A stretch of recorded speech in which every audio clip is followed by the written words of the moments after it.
Frederick, Luis Aldama.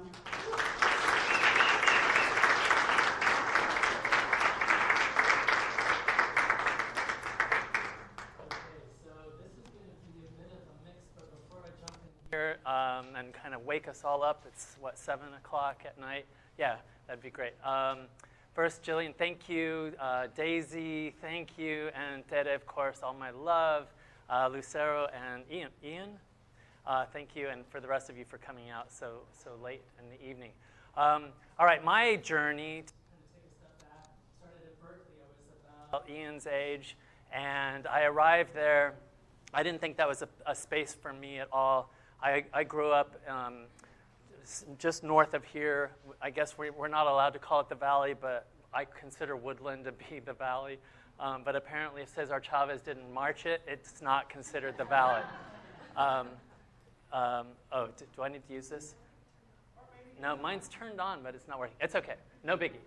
So it started at Berkeley, and when I was at Berkeley, I had these really, really awesome professors, Barbara Christian, African-American, Barbara Christian, just like the first African-American woman professor who discovered all these amazing authors and put them on the map, like Toni Morrison, right, Alice Walker and others. And also another professor, Chicanx, Latinx professor, Alfred Arteaga. And I was like, oh my God, I can actually study literature, but not like all the theoretical apparatus that had been kind of grown in and around literature that I was encountering in other classes, where they weren't actually even talking about literature. It was supposed to be a literature class, but we weren't actually talking about literature. We were talking about it's fine. It's like we were talking about the epistemology of the epistemologies of the epistemologies. And, there were these words and things that I didn't understand at the time that really, honestly, did not interest me. That said, I was super interested in understanding what it was about literature that mattered, okay? Yes, thematic, character analysis, all that stuff is really, really cool, but I wanted to know how it gets in here, right? And how you take that story and you distill and metabolize and transform it and do something with it, okay? So I was at Berkeley. This is when I started on that journey. It took me to places like cognitive or storytelling science, narrative theory, the kinds of things that Dr. Rojas just shared with you, and that ended up leading to a bunch of books that I wrote and continue to write on the subject. Part of this is driven by another deep impulse in me. We represent the majority historically underrepresented in this country. Not majority, minority. I don't like does anybody like minority, the word minority? No. Historically underrepresented, right? So we are 50 plus million, right? And this doesn't include the many, many undocumented members of our community and families. And yet, in the distillation and reconstruction of us, we are about 2%. So yeah, we are about 18% demographic. So your reality, and including Ohio State and Columbus, Ohio, it is impossible to walk outside your door in places like the Midwest, which, by the way, is the fastest growing demographic, being Latinx, and the South, and not know that our U.S. reality is made up of us. And we are very varied, right? And so when we look at TV and we turn on the radio and we open comic books and watch movies and we're not there, right? It's pretty dismal. It's pretty dismal. When we are there, we look like this very often, right? Hypersexualized, right? So we have Michelle Rodriguez, right? We love her, but does she really have to be on the cover in a bathing suit? Gina Rodriguez, right? With the cleft, right? The sort of the skin showing. Our men, right? Victor Sanchez, Mark Sanchez, right? Et cetera. They're like centerfolds, hypersexual. Benjamin Bratt has to be in a wet t-shirt. Okay? Right? Well, we don't mind too terribly, right? But no, this seriously, we become habituated to this, right? Men, come on. All right. So, yeah, and then we walk down the aisles when we're in the grocery store, and for people who like it sweet, spicy, and steamy for Mexican chocolate, it can't just be like hot chocolate.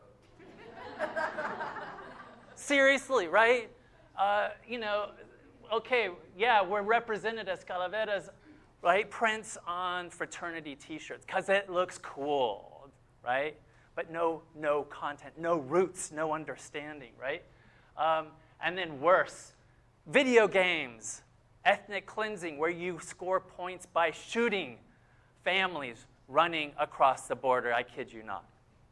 Okay, the problem is that this stuff, it exists out there, and we become habituated to it, right? We become habituated. It's like a piece of furniture in your house. You just see it and walk by, but it's there, and it's constantly there in our reality, right? There was a moment when my 12-year-old was watching a bunch of these things, and unfortunately, I watched them with her. But let me just show you really quickly here what I'm talking about. Let's do this one really quick from here. If it will find it for us. Not found. Okay, we're going to do this one then.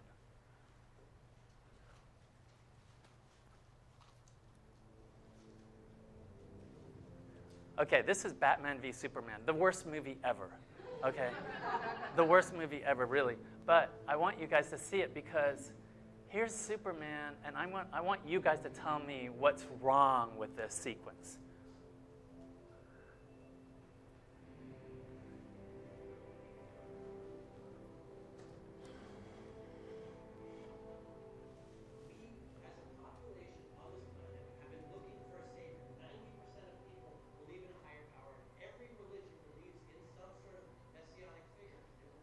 Okay, what?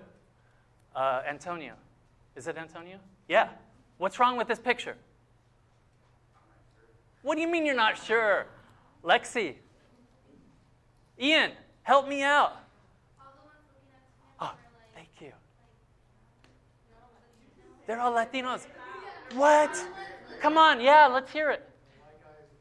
Yeah, the white savior. Seriously? Haven't we had enough of that stuff? Okay, it's not Matt Damon, but it's, right? Okay, you guys get me. Yeah. Okay, good question. Okay, let's give you some context because you haven't seen this really bad movie. So Superman gets this kind of tingle sensation. He's just saved Metropolis from a high-tech alien invasion. Okay, we get it. You got to have Superman for that, right?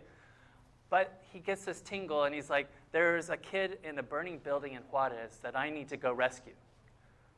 We can't rescue our children from a burning building in Juarez? And on top of it, of course, he arrives, and it just so happens to be, what, Day of the Dead? Right? As if, that's how we are every day? Okay, the only way to represent us is, right, made up and, of course, ready to adorn the white savior. Okay, you guys might think, does this really matter? It matters. It matters. Okay, you guys, were you there when Trump tweeted this stuff?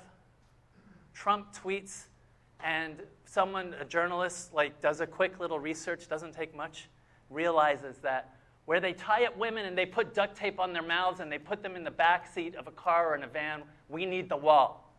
He just watched Sicario 2. We found prayer rugs out here. It's unreal. He tweets this, and it goes out to millions of people. Millions of people. And where does he get his information? He gets it from a movie, okay? But people act. People act from these tweets, from this information, right? This misinformation. It matters, right? It matters also because even though we are historically underrepresented, we are the majority of historically underrepresented. This lack of representation and misrepresentation, let's just call it for what it is: ignorant, shameful, divisive, and, can I say it, Antonio? Can I? Yeah, racist. Okay? I caught you there, buddy. Here we are. Let's get into some comics. This is part of the reason, and I'm going to do some reading in just a minute here, but I want us to get a background of the kind of importance of Latinx storytelling, including in comic book form. Yeah, we have early history of representation in comics, but it's usually, it's usually the bandido, right? The guy who's like a little bit, you can't trust him, a little bit, portly, or you got the white criollo, right? The whip kind of Zorro-like figure. Or you've got Lois Lane dressing up as sort of indigenous and rescuing indigenous babies, right? Or something like Vibe, where his superpower is psionic breakdance moves, okay? Psionic breakdance move. And by the way, his name back then in 1984 was Paco. Paco, right? Yeah, pretty bad. Latino comics in Latin America tend to be more white. Being a Latino who's drawing it, it's a Latino thing. I can draw a fire hydrant, it's still a Latino do that. The Latin lover stereotype. The whole town's lazy, drunk, and all that other stuff. A lot of times I feel like I'm not female enough. We're adding diversity. You've got a Mexican guy with a really good red.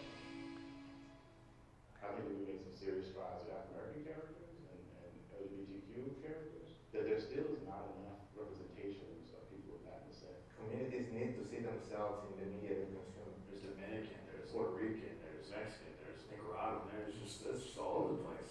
The most exciting thing about right now is knowing that there are superheroes that are being written for everyone. Oh, the future it's limitless. Superheroes written for everyone. By the way, that documentary I made is on Prime, Amazon Prime Video, Latinx Superheroes. Free, so if you got Prime, it's free. Okay, so yeah, Latino graphics strike back, right? We deserve our own superheroes, right? But we want to create them with the kind of complexity that represents us, right? The struggles that represent us. And we are. We're using the narrative building blocks, the visual and verbal elements to geometrize the story, right? To give shape to the story through geometric form. We're creating a new relationality between the story, right, the visual verbal story, and us, the consumer, the reader. This is Rody Montijo. I love this comic, Pablo's Inferno.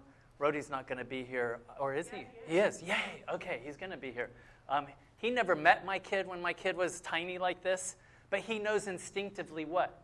Okay, I'm going to ask you guys right now. What does he know instinctively in the distillation and reconstruction of an infant? What do you see here? Anybody? Come on, quick. I know it's 7:25, but like get those brains working. What do you see here in the distillation and reconstruction using geometric shapes?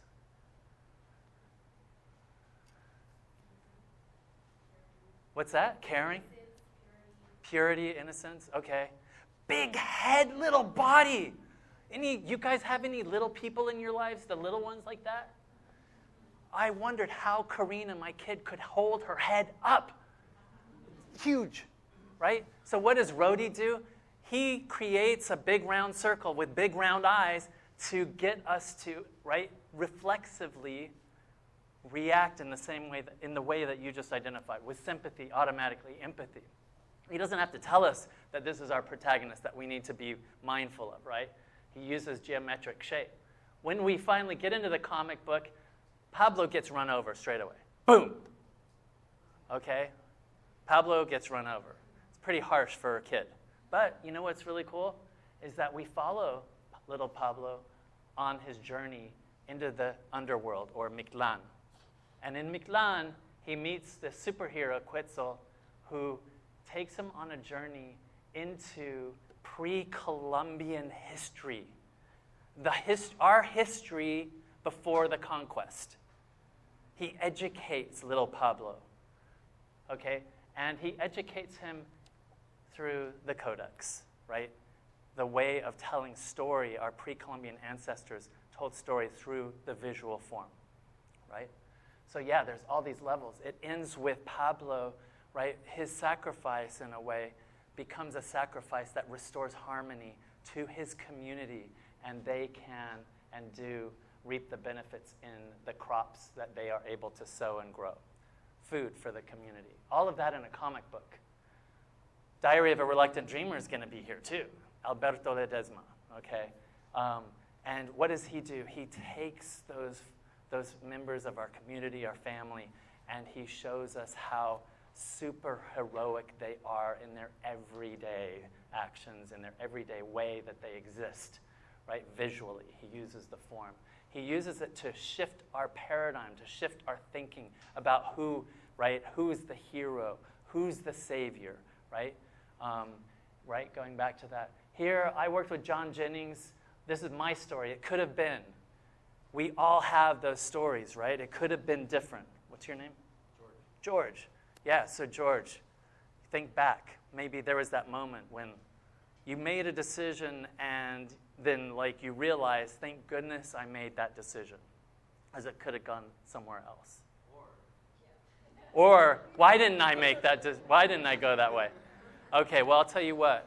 If I had gotten in the car with my buddy Miguel at 16 years old that evening and not stayed home and done my homework,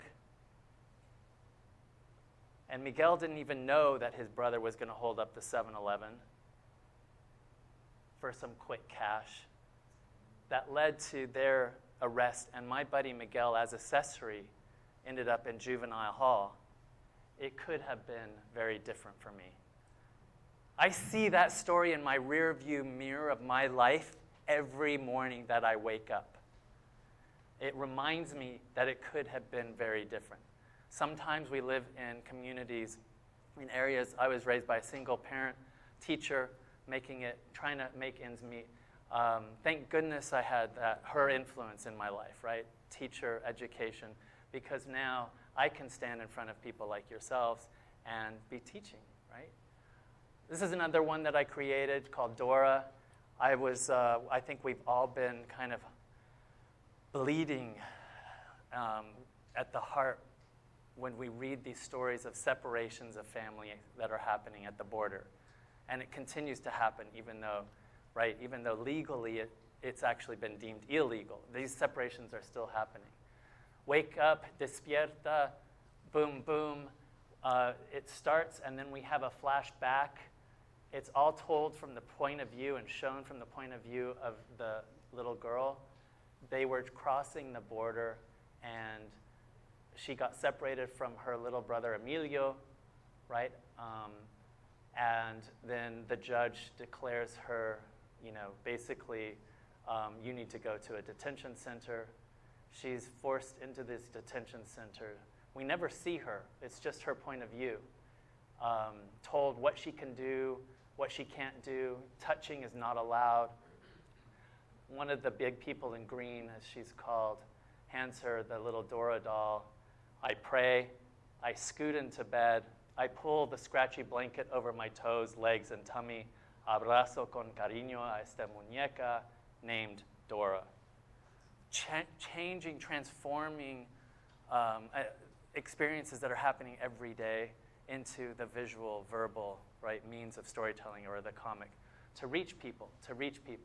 Using the imagination to geometrize the stories, right, recreate the myriad and infinite possibilities of being Latinx from the everyday to the super heroic. All right, we're finally at the point where I get to do a little bit of reading. I created this collection over a couple of years, and I really wanted to use the constraint of both what I call Latinx tweet fiction, right? So a maximum of 140 characters back in the day to distill down to the bare essence a story that George would fill in from the few words on the page, the entirety, right, of the rest that's not told. And I wanted to, in the rest of the stories in this work, use the constraint of flash fiction of 750 words for the slightly longer stories. Long stories cut short. Why long stories cut short? Because many times, like the one I shared with you where it could have been, our long story is cut short because of the way that we exist, the ways we're surveillanced, the way we have been kind of forced to exist in the United States. I also wanted to include the visuals in it, and by the way, Jaime Hernandez will be here as well, and he's like super, super duper famous. He did the cover art for me, and I told him on the phone, I said, Jaime, I really want us to be shown to be superheroes coming out of the Americas, because guess what? We connect to family, we connect to communities, not just here in the U.S. as LatinXs, but across the Americas, right? Through language, culture, history, and proximate family. One of the stories that I was telling you about, the LatinX tweet fiction, is called The Hunger Pangs. The Hunger Pangs, okay? That's the title. When she woke up, the hunger pangs were still there. And I'm just going to do a few of these here, and then I'm going to read from the book. When I read this, when she woke up, the hunger pangs were still there. Without reading my interpretation, what are you thinking already in your mind? Like some of the mornings where all you had for dinner last night was sleep. All you have for dinner, right, is sleep. And sometimes it's because you don't have the money actually to eat, right? I very deliberately mirrored a famous story by a Guatemalan Honduran writer, Tito Monterroso, right? And his one-liner, when he awoke, the dinosaur was still there, has had tons written on it. But it's Hemingway's iceberg, right? Give you a little bit, and then what I want is you to go deep into the rest and gap fill the rest of the story, right? Same thing with this, planning to teach, learning to read and write in order to teach to read and write, so they were killed. Learning to read and write in order to teach to read and write, so they were killed. And I kind of give it away here, but this was and continues to be a big, big problem, right? So you had these students in Mexico, very poor rural part of Mexico, who went to a college to learn to become teachers, right? And they were murdered, butchered, disappeared, because the wife of Nieto, the president at the time, was fearful that they would show up, right, in the town, because they were on their way on a bus, and protest her presence in that town. We still don't know, right, definitively, like where they lay, what happened to them. There's a big cover-up. Learning to read and write in order to teach to read and write, so they were killed. But we can gap fill this right here in our backyards, right? The sacrifices that teachers make in this country every day, going into classrooms to reach children, to teach them, right, these skills. Lexicon is one of the first stories, the flash fiction stories in the collection, after these very, very short tweet fictions. And I will read from here. It'll be a little easier. You can see that I purposefully used visuals here to take us other places. And in fact, Fernando will be here. He's Puerto Rican. Is that right, Fernando? Or is it Chilean? Okay. Who's one of the illustrators that worked on this book. I learned how to read before I could speak.